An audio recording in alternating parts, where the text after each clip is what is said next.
Hey there, good morning or good afternoon. It's kind of in that situation right now. My name is Murph. I am the host of this show, and welcome here to the Prog Monster. So we're doing an episode. This is a show that I'm going to do once a month.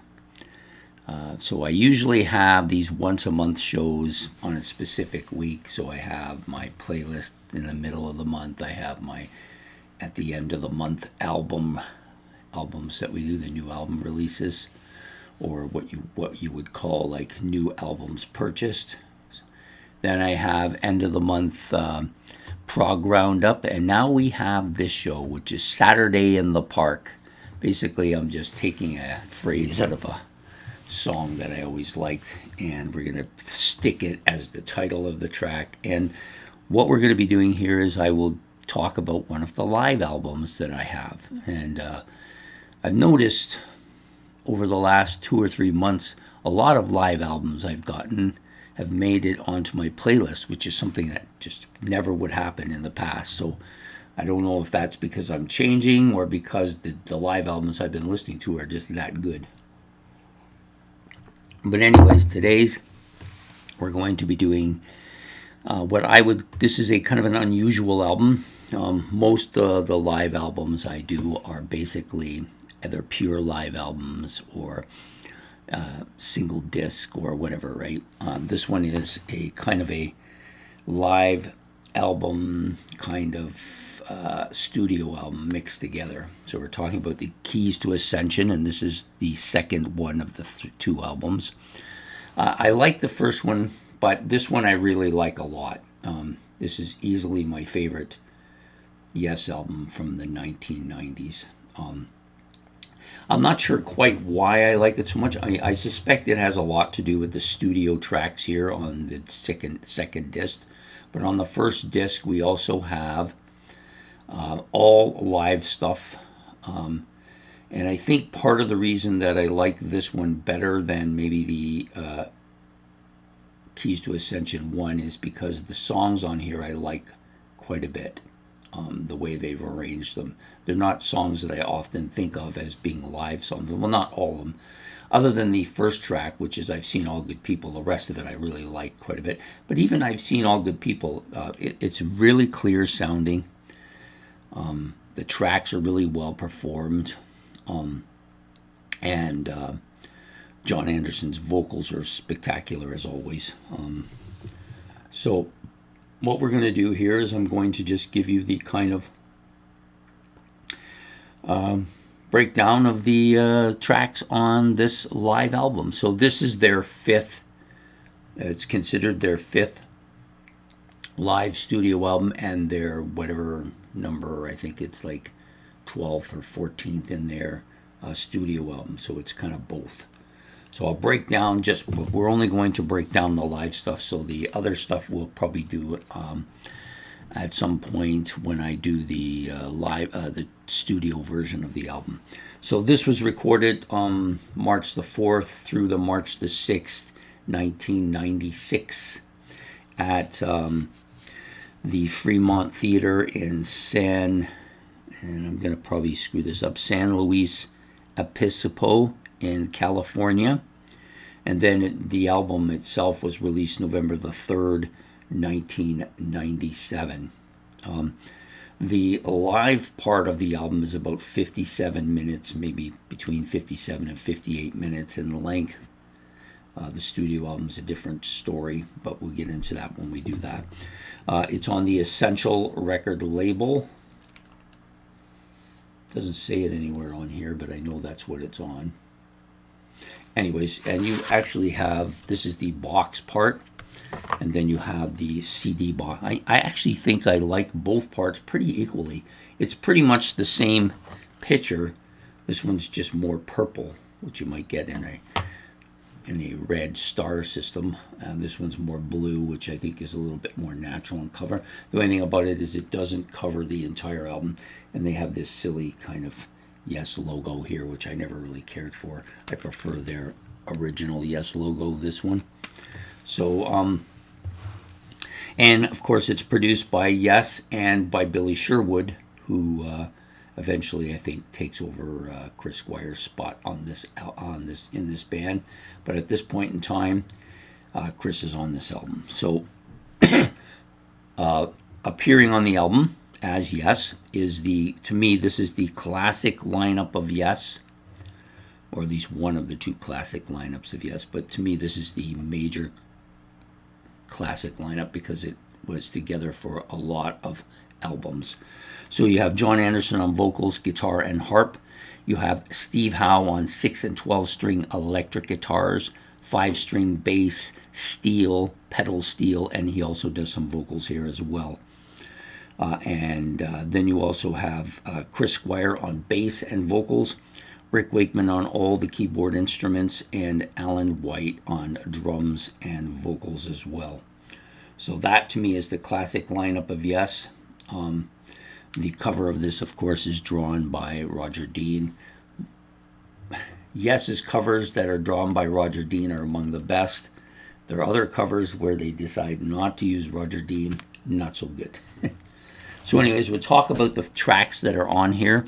I didn't make any notes because I'm really quite familiar with all these tracks.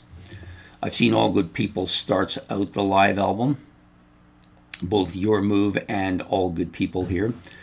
I kind of like the instrumental part of this and John's voice on this track, but I've never liked the fact that it goes on and it's repetitive. That going on and repetitive part, it's a little much. Kind of reminds me of Hey Jude, which is another track that I always had a problem with that. So anyways, I've Seen All Good People opening it, and then you go to Going for the One.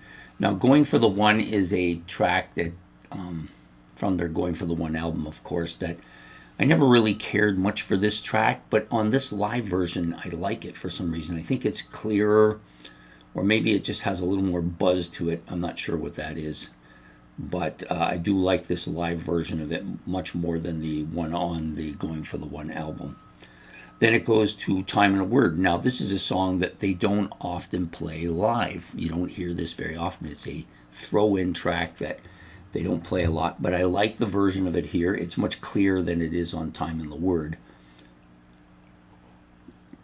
And also on this one, you have both Steve Howe and Rick Wakeman on this version, as opposed to the original version, which had Tony Kaye and Peter Banks on. Not that there's anything wrong with Tony Banks and Peter Banks, but I just prefer these two guys to them. Then you have a version of Close to the Edge. This isn't as bitey as the Close to the Edge that you get on the Close to the Edge album. I don't think anything is as good as that. But this is a very good version of it. So you got all 6 suites, 5 suites, four suites. The Solid Time of Change, Total Mass Retain, I Get Up, I Get Down, and Season of Man. All 4 suites here. Really good, really clear sounding. John's voice is great. I love all of the keyboard and guitar parts on here. Bass is strong, of course, and the drum part is good. I don't know, the drums may be a little bit different than the original version because the original version had Bill Bruford on it, and he's a much different drummer than Alan White. But I'm not a attack Alan White type of guy. There's lots of people out there who prefer to do that. I'm not. I kind of like his drumming. It's very different, of course, than Bill Bruford. I prefer Bill Bruford, but I'm definitely not against Alan White at all. Next up is also from, did I say going? Yeah, Going for the One, which is Turn of the Century. This is one of the best tracks on that album. I always loved their version on that album. This one is almost as good. I think it's definitely holds up well compared to the original version. Really good, and of course you have the live crowd, so it adds a different flavor to it. It's always to me a bit of a mellow song, more pastoral in nature, but one of the truly great acoustic mellow tracks by Yes. So Turn of the Century, about almost 8 minutes long on here, so pretty good. And then it ends off with And You and I, one of the other 2 tracks from Close to the Edge. All 4 parts here. Chord of Life, Eclipse, The Preacher, The Teacher, and Apocalypse, all 4 suites here. Really good. A little over 10 minutes, almost 11 minutes in length. Really clear sounding. John's voice, again, is great. This is one of those tracks where John's voice, I think, is at its best. I always like the original version. It's one of my favorite Yes songs. This version is just as good. The whole live here, the choice of songs here, the vocal part, all of the instrumental parts are amongst the best live albums by Yes. I like the Yes songs. It's a great thing, or even Yesterday's or Yesteryears. Yes shows, that's the one I'm thinking of. Both of them are pretty good, but they, I don't think, are as clear sounding, and the choice of songs, I think, here is really good. It's not excessively long either. It's about an hour's worth of music, which is perfect. It's for live albums, I tend to be a little bit more lenient on how much time they use than I am with the studio albums, which I generally prefer between 35 and 45 minutes tops. Where with the live albums, I'm probably a little bit more. I'll give them an hour, maybe an hour and 10 or 15 minutes. And I think it's because the live, you have other aspects going on that you don't get on the studio albums. So anyways, that's my this is my album that I decided to talk about today. Keys to Ascension 2 from Yes. I may go back and do Keys to Ascension 1 at some point too, but I never really warmed up to that one right away. And it may be because it was my first kind of experience with Yes, doing a studio and a live album together, and it didn't really sit as well with me. Also, I think there's only a few tracks on that one that are new studio tracks, and it takes up part of that second album for live. So I think the live might be a little bit long there, and the studio a little bit too short. Where this seems to have a nice mix of both. And I like this cover a little bit better too. So today's choice for Saturday in the Park is Keys to Ascension 2 from Yes. I hope you've enjoyed this episode. Please hit the like and subscribe. That is much appreciated. If you want to make any comments about this or any of Yes's live stuff, you can do that. And there's plenty of Yes live stuff to go through. So I hope you've enjoyed this. We will see you all next month for Saturday in the Park. That will come out the third week of every month now for a while, until I guess run out of live stuff to talk about, and then maybe I'll do something else. Anyways, take care. Have yourself a good evening, a good day, and goodbye here from the Prog Monster.